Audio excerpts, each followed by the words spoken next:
বিশেষ করে আমি এবং আমরা এবং আমাদের দেশবাসী এবং আমাদের গাজীপুরের প্রত্যেকটি মানুষ ক্ষতিগ্রস্ত হয়েছে।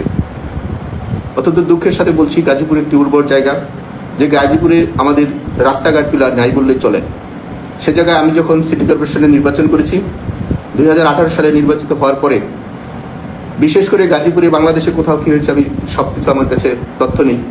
গাজীপুরে আমি সকল দল, সকল রাজনৈতিক ব্যক্তিকে একসাথে নিয়ে চলা এবং কাজ করার কাজটা শুরু করেছিলাম। আপনারা দেখেছেন গাজীপুরের প্রথম পর্যায়ে মাত্র 3 বছর সময় পেয়েছিলাম। 3 বছরের মধ্যে প্রায় 8000 কিলোমিটার রাস্তা, যেগুলো আমাদের গাজীপুরের মানুষের নিজস্ব সম্পত্তি, নিজস্ব জায়গা, দুই পক্ষের সাথে আলোচনা করে আমি সেই জায়গাগুলো নিয়ে গাজীপুরের মানুষের জন্য সেই রাস্তার কাজগুলো শুরু করি। এতে অনেকে ক্ষতিগ্রস্ত হয়েছেন, অনেকে কষ্ট পেয়েছেন, কিন্তু গাজীপুরের সাথে আবার অনেকে মেনেও নিয়েছেন, অনেকে কাজ করার সুযোগও করে দিয়েছেন।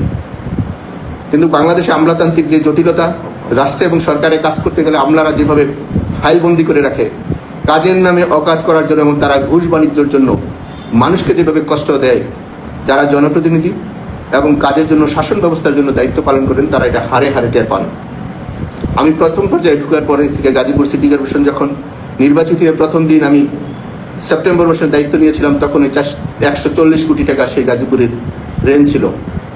সেই ঋণ থেকে উদ্ধার হয়ে আমি বাংলাদেশ সরকারের কাছ থেকে 135 কোটি টাকা, আমি আবারও বলছি, বাংলাদেশ সরকারের কাছ থেকে, স্থানীয় সরকার মন্ত্রণ থেকে 135 কোটি টাকা, এবং আমাদের রাজস্ব যেটা সিটি কর্পোরেশন ট্যাক্স আদায় হয় সেটা থেকে 3 বছরে প্রায় 561 কোটি টাকা, এবং জাইকা, এডিবি এবং বিশ্ব ব্যাংকের যেগুলো প্রজেক্ট আছে তারা সরাসরি সেটা বিল ফান্ডিং করে।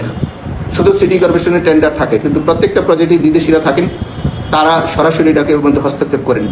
সিটি কর্পোরেশনের সেটা অ্যাকাউন্টে টাকা ঢুকে না এবং সিটি কর্পোরেশন বের করে না। শুধু কাজের অগ্রগতিটা সিটি কর্পোরেশন বিদেশি পিডি যারা থাকেন, প্রজেক্টের যারা পিডি থাকে, তাদের সাথে একসাথে কাজটা করে। তো সরকার আমাকে 135 কোটি টাকা আমার 3 বছরের মেয়াদে দিয়েছে, এবং বাকি প্রজেক্টের যেসব টাকাগুলো দিয়েছে এগুলো সরাসরি 500 কোটি টাকার মতন, এবং সিটি কর্পোরেশনের 3 বছরে 561 কোটি টাকা সেখানে উঠেছে, যেখানে 140 কোটি টাকা আমার পূর্বের যিনি মাননীয় মেয়র ছিল সেই মেয়রের আমল থেকে সেটা ছিল। আমার নির্বাচিত আগে একজন বিরোধী দলে ওই সময় বিএনপির উনি মাননীয় মেয়র ছিলেন, তারপর আমি দায়িত্বতে আসলাম। অত্যন্ত দুঃখের বিষয় এবং ঘৃণার সাথে আমি বলতে চাই, আমার বিরুদ্ধে দুদক 7,500 কোটি টাকা আত্মসাতের মামলা দিয়েছে, যেখানে সরকার আমাকে দিয়েছে 135 কোটি টাকা, যেখানে সরকার এখানে প্রজেক্টের বাবদ দিয়েছে 200 কোটি টাকার মতন, এবং আমাদের রাজস্ব উঠেছে 3 বছরে 561 কোটি টাকা। সেখানে